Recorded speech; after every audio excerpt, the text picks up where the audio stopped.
Video, we're going to go through that pay model that we learned about in chapter 1. I would suggest, and I've done this myself, is to open that chapter with the pay model graphic to see the different policies that we're going to go through in the next couple of screens. I think that will help you put the pay model in chapter 1 together with the strategy we're talking about here in chapter 2. So within every organization, our pay model includes these decisions that you have to make around the different parts of your pay model. So the first decision you have to decide is, what is the objective of your compensation strategy? How will it support your business strategy? And then how, especially within business units, how does it adapt to the cultural and regulatory pressures in a global market? And what I mean by that is, if you think about Disney, for example, and you think about the different business units it has, the Disney Channel regulations are going to be quite different from the regulations you would have around Disney World as a theme park.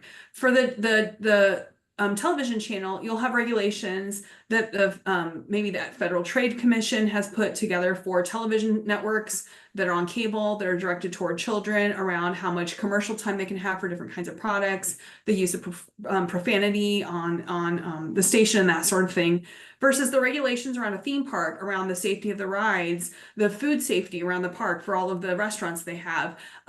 Whether it's hot outside in the summer, how do you make sure that your guests are safe who are at the park? That sort of thing. That will change the way the compensation strategy supports your business strategy for each of those businesses, because those businesses also have different regulations and even have potentially different culture within their business because of the kinds of people that work in those businesses and the kind of work that they do. Your next pay decision is to look at internal alignment. How different should people be paid across the different levels within your organization? Do you want everyone to be paid about the same? And so the incentives, if they're supposed to make an innovative bike design, the incentives are that innovation and how well they actually implement their new innovation into a bike design for next year, versus do you want people with more experience coming in who know about bike engineering, have innovated bikes before? Do you want them to automatically get paid a lot more than people who are just beginning their careers and maybe don't have that background experience but are very motivated to learn, so that you can incentivize those who are coming in with that experience that may be actually helpful and maybe faster at helping you to apply that experience to support your business strategy. You also have to think about external competitiveness. How does your business stack up in terms of compensation compared to your competitors? And we'll learn later on, there are different strategies that companies can take. Some are trying to be ahead of their competitors. They pay more than their competitors do for employees.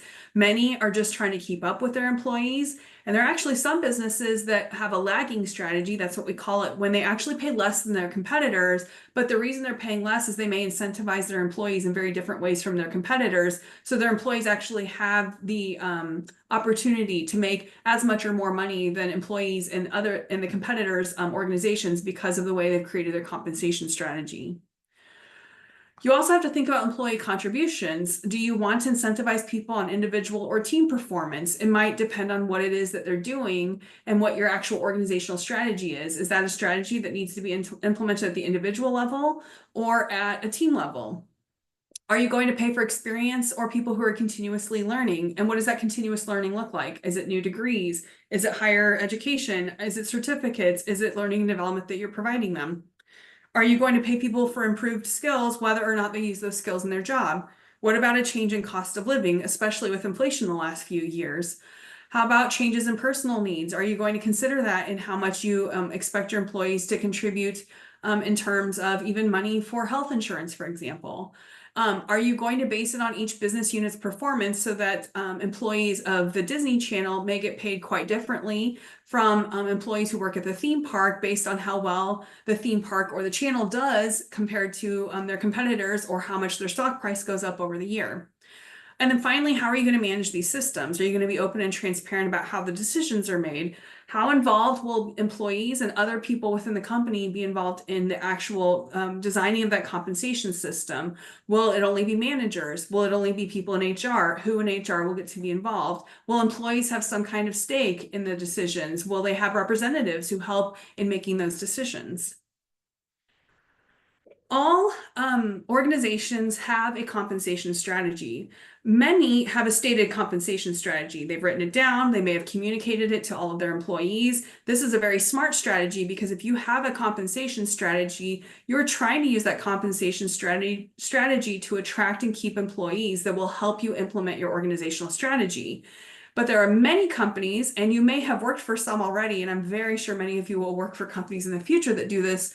They haven't actually sat down to think about their compensation strategy. Sometimes it gets overlooked. You might have an actual business strategy, but then you don't think about how to align that in different aspects of the way that you do business, including HR and compensation. In this, we call this an unstated strategy. They just kind of do whatever works for that moment. This is very chaotic. For employees, this is very disorganized as well because you cannot necessarily predict what will help you increase your own pay or what will keep you motivated. A really good example of this is startups. When startups start, they often just don't have dedicated HR people. They're trying to keep their business afloat so they can continue to build the product or the service that they are trying to provide customers or clients or whatever it is that they're doing as part of their business. They're trying to keep afloat, and then eventually they might be trying to grow. So they're trying to get investors and that sort of thing. And then once they start growing, they might actually start having a stated compensation strategy because now they realize they're competing with others in the industry for employees. So unstated strategies can be common just because of where businesses are at. If you've ever worked in a company that had an unstated strategy, a common problem is that they're always competing with external organizations. And so they may be increasing their pay to attract new employees, but not keeping very good tabs on whether their current employees are being paid similarly or better because they have more experience than their new employees. And sometimes it ends up your new employees end up getting paid more than your older employees who have more experience and have been more loyal to your organization over the years.